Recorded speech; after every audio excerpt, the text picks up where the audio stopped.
Hello, how are you today? I hope you're okay. How has your day been? I hope you had a good day. Today I just want to talk about attack on your manifestation, attack on your destiny, attack on your testimony. I don't know whether you have noticed or has it happened to you before that whenever you have something, you say, "Oh God, thank you for giving me this." By the time you finish speaking about that, something ugly will just happen. It might not be immediately, but maybe a few days or so, you see something that you don't really like. It looks like bad and good are happening at the same time. There is a story in the Bible from 2 Samuel 21:15 to 17. It happened to David. We all know about David, how he come to prominence, although right from childhood he has been dedicated in doing the best that he could do to improve himself. And later in his teenage age and all that, he fought with Goliath and won, and that singular act brought him to prominence. It's because of that Saul made him the king. I know God has already chosen him to be a king, but that made him to come to prominence quicker. So in his younger years, David killed Goliath. So he killed Goliath and he got accolades of what he has done. People sang about his name, and although that brought him another problem from Paul's side, but that's not where I'm concentrating today. I'm concentrating on David and Goliath. In Goliath's case, Goliath came and was taunting everybody. His figure was, people know him, he was giant. He was a giant. He was saying, bring those army of Israelite army, I will do this, I will do that, whoever do this, he will do that. He was boasting. He didn't hide himself. He was full of himself. He knows his power because he has been an army right from his youth. He knows what he's doing. He knows the strategy to destroy people. And David, being young, he hasn't fought before, and when Paul wanted to give him this armor to go and fight, he didn't want to do it. But what happened? With the little thing that David had, with the instrument that he had, God backing him up, Goliath was defeated. If I relate it to what is happening to us as human beings, you know, when a problem comes out and is parading itself, you put your head down and say, this thing, I must tackle it. This thing, I'm not going to let it go. And when you have that singular mind that this thing, I have to deal with it, most times we do deal with it. So if we relate to that, it does happen to us as human beings, even now. Now, but that's not where I'm going. When David was older, and now he's an army, he's still in the army, and he is the king. And when his people were going for war, David went with them, and also to still fight with the Philistines, the same battle coming up again, but now in his older age. And in the midst of the Philistines was Goliath's son, Ishboleth, or whatever his name is. I can't pronounce the name, but he's Goliath's son. Goliath's son, unlike the father, he came and hid among others. He didn't make himself prominent. Nobody knew his target. But if it's me and you, if, as a human being, if you know that this person killed your dad, wherever you see that person, you want to get rid of that person. Your heart, you won't like the person. So this guy has come and know that David will be there. And he made it his mission to destroy David.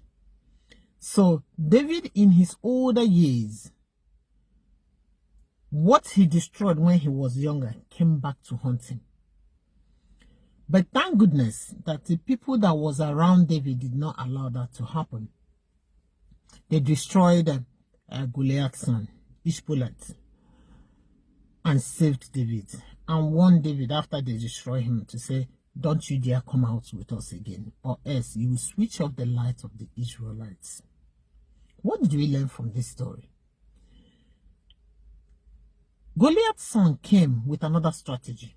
The father came saying himself, this one came subtly, and he nearly destroyed David. So David was using his old strategy. Oh, I am the king, went to war, everybody seeing, because that is what he knows. But this guy came with a new method. So what are we learning from there? You don't use the same method in every battle you go to. And it's not every battle that you get yourself involved in. Because whether David went to that battle or not, he has capable people that will deal with that. So how does that relate to us? It's not every battle that you fight. And things change. As things change, you change along with it. Because David was going with what he knew. But this guy came with something else. But the most important thing there that I saw is this. He came and hid himself. You know, sometimes the battles that you are not aware of, they are the ones that get rid of you. They are the ones that destroy you. They are the ones that, oh my goodness, you don't even know how to do it because they just came. That is why the Bible says we should be watchful. That is why the Bible says that every time you have to be prepared. Every time you have to be on the lookout. You have to upgrade yourself. You have to update yourself. Because you never know what is in the corner. You don't know what people have in heart with against you. You don't know who is praying for you to survive and who is praying for you to be destroyed. So you have to be prepared every time. How are you going to be prepared? Are you going to be carrying gun everywhere? No. You prepare by prayers. You prepare by the word of God. You prepare by soaking yourself, protecting yourself. Because it's only God that knows people's hearts. The Bible correctly said that the heart of man is wicked. Who is it that can say this is what this person is thinking about? Nobody.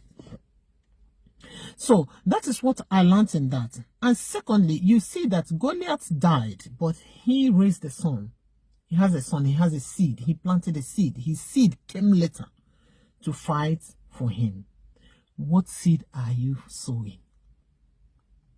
Also, David destroyed Goliath before, and he was just parading on that without knowing that he has already sown a seed also. To him, yes, it's a seed that he has won, he has done this, a good seed to people. But in other people's hearts, he has sown the seed that they hated him. So that seed produced in two different ways. Whatever you deal with, make sure that you have dealt with that thing correctly. Have you gone through any situation? What seed have you planted? And what seed has been planted in you? Because some of us go through situations. We say, oh, we have conquered this situation. But we still have some demonic seed in us. Unforgiveness, hatred, not happy. That is, you sold your happiness. Unforgiveness, hatred. You know, you have gone through this, but you still sow that seed. Are you still sowing that seed? Even your mindset, the kind of mindset you have, is a seed that can come back tomorrow to bite you at your old age. Now that you're young, even if you're 50, you're 60, you're still young. Now, what are you doing now? It will come back at your old age to haunt you. What mindset do you have now? What is your thought pattern? How is it? Whatever you sow now is waiting for you in the future. Goliath's son came and wanted to destroy David. What is the Goliath's son in your life that will want to destroy you tomorrow? That will want to wipe away all the effort you made during your early years? Think. Are you harboring unforgiveness? Are you harboring bitterness? Are you harboring jealousy? What are you harboring? It will germinate. It will come up tomorrow. Would you like the seed? Would you like the fruit it will bear? If you don't like it, and you know you won't like it, please start now to think and change it. Another thing I saw there is, some of us, we do that. When you see our friends that are in trouble, we'll start criticizing and start criticizing. When somebody is in trouble, it is not the time to criticize. It is the time to help. If those people were saying to David, why did you come? Why did you come out why did you do this? That boy would have killed David. But they saw the problem that David was in and they got rid of it. Then after that, they start telling the you see, Mr. Man, don't come here again. No. Don't come and quench this light that is shining. Which kind of friend are you? Which kind of person are you?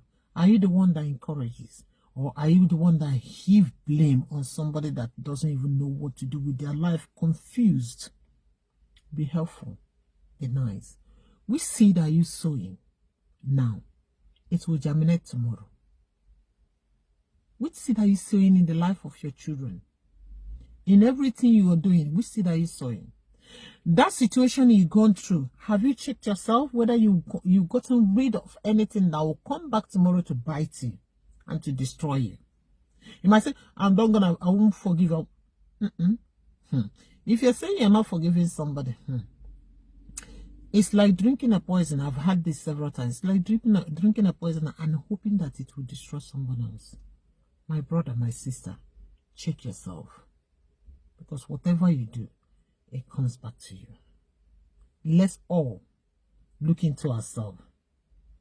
Let us look into ourselves. Whatever you're doing now, make sure that what you're doing, that the seed it will produce, the fruit it will produce later in your life will be good. I had something today. It says that you are successful. Like parents, he was talking about parents. He said, you are a successful parents when your adult children want to stay with you. You are successful. So are you successful when in your old age, whatever the fruit you bear will be happy to be in your presence? They will enjoy your company. This is where I'll stop today. May God bless you. May God keep you. May his light shine upon you. Take care of yourself. Keep sowing good seed. That the fruits tomorrow, you will enjoy it. I will enjoy it. As I'm talking to you, I'm also talking to myself. I'm going to sow a seed that in my old age, I wouldn't see any each bullet coming to destroy me. No way. No way. Rather, my seed will speak good for me now and forever. May God bless you. Thank you. NGO Winning Ways. Thank you.